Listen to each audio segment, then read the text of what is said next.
Have you ever wondered how we came to use the numbers we do today? Let's journey back in time to the fertile plains of the Indian subcontinent, around the 6th century.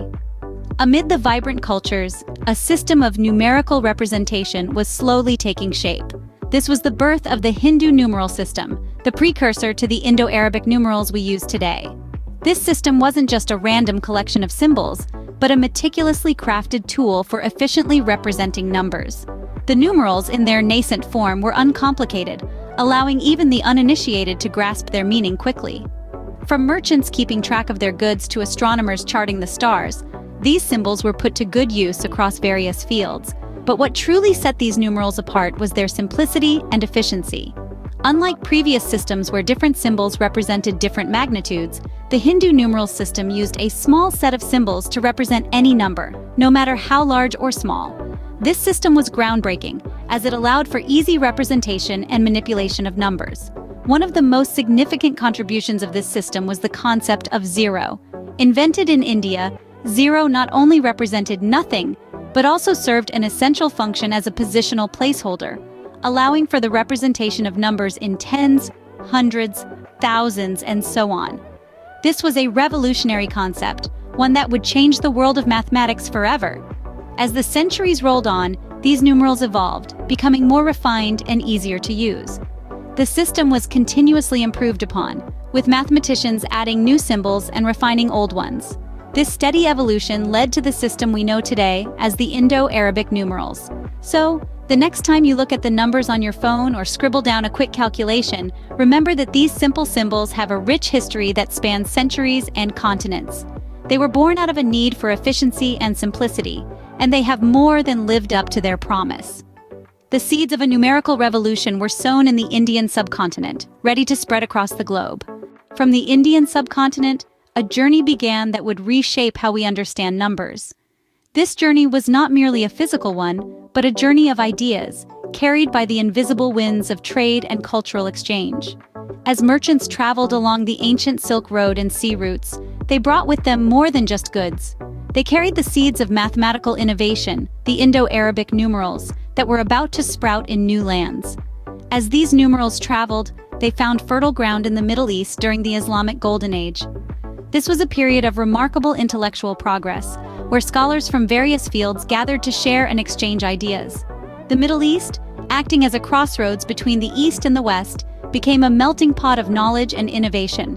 In this vibrant intellectual environment, the Indo-Arabic numerals were embraced and nurtured.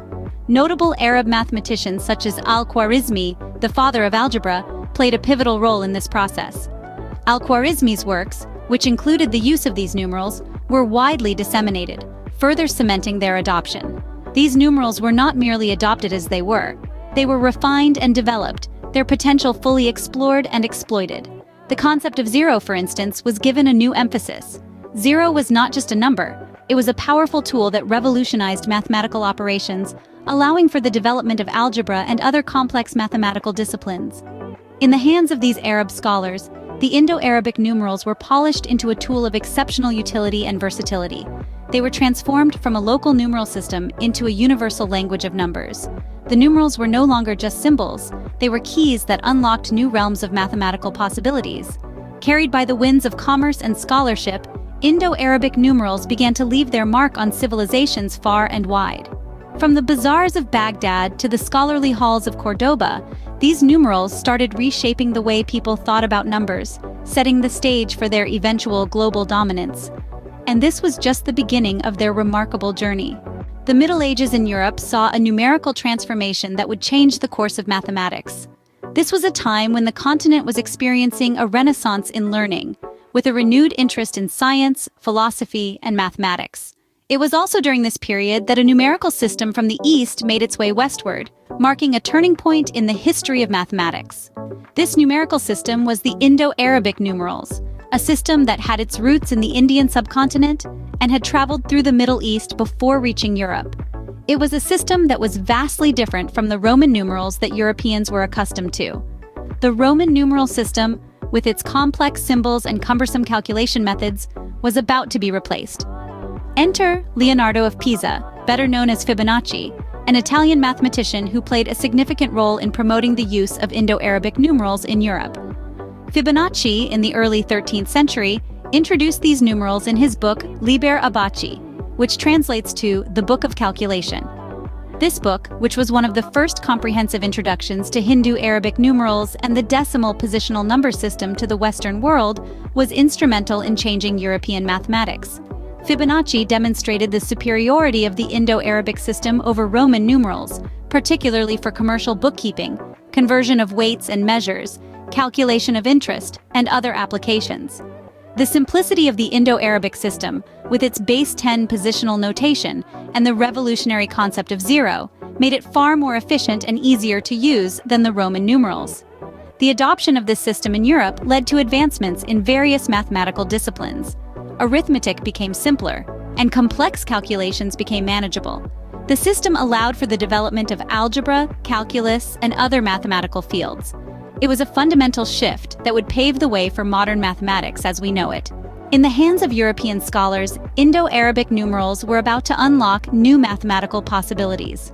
The arrival and subsequent adoption of these numerals in Europe was not just a change in notation, it was a mathematical revolution.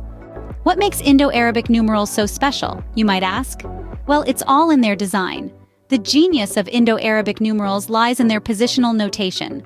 This attribute allows for the efficient representation of numbers, no matter how large or small they might be. Picture this: you're trying to calculate the distance between Earth and the farthest known galaxy.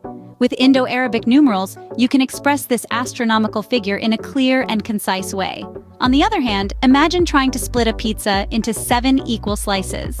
Again, Indo-Arabic numerals come to your rescue, allowing you to express fractions with ease.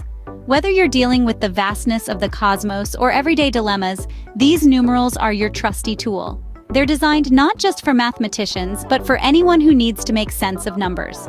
Their suitability for complex calculations is truly unmatched. It's their simplicity and versatility that have made Indo-Arabic numerals the global standard. Indo-Arabic numerals didn't just change how we write numbers, they transformed how we calculate. Like a key unlocking endless doors, the introduction of these numerals heralded a revolution in mathematical operations. One cannot overstate the importance of zero in this system. Zero, not just a number, but a positional placeholder, was an ingenious concept born from this numeral system. It made the representation of large numbers more efficient and paved the way for the development of the decimal system. Moreover, this simple yet powerful system streamlined arithmetic operations. Addition, subtraction, multiplication, and division became more manageable tasks. The concept of carrying over in addition or borrowing in subtraction, for instance, was now possible thanks to the positional value system of these numerals. The influence of Indo-Arabic numerals extended beyond mere counting. It seeped into algebra, trigonometry, and calculus, shaping these disciplines profoundly. These numerals didn't just count, they calculated, making mathematics as we know it possible. Today, Indo-Arabic numerals are a universal language. These 10 symbols from 0 to 9 have made their way into every corner of our world. They're not just confined to the realm of mathematics and science, but have permeated into daily life, becoming an indispensable part of commerce and trade. Whether it's jotting down a phone number, keeping track of dates, or doing a quick calculation at the grocery store, we are constantly immersed in the world of Indo-Arabic numerals. Their simplicity and efficiency have made them the go-to system for representing numbers, regardless of the language one speaks. They have, in essence, become a global unifier, a common thread running through diverse cultures and nations. This enduring legacy of Indo-Arabic numerals, rooted in the ancient Indian subcontinent, is a testament to their universal appeal and practicality. Indo-Arabic numerals have crossed cultural and linguistic boundaries to become the world's numerical lingua franca. The story of Indo-Arabic numerals is a story of global impact. Born in the Indian subcontinent, these simple yet powerful symbols journeyed across Asia and the Middle East, carried by trade winds and the intellectual curiosity of mathematicians. In the Middle Ages, they found a new home in Europe, replacing the complex Roman numeral system and forever changing the face of arithmetic.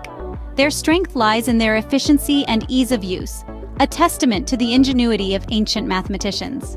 Their positional notation, along with the revolutionary concept of zero, simplified calculations and paved the way for more complex mathematical operations. Today, these numerals are universally accepted. their enduring legacy seen in everything from commercial transactions to scientific research. Next time you write a number, remember, you're part of a tradition that's spanned continents and centuries, thanks to the enduring power of Indo-Arabic numerals.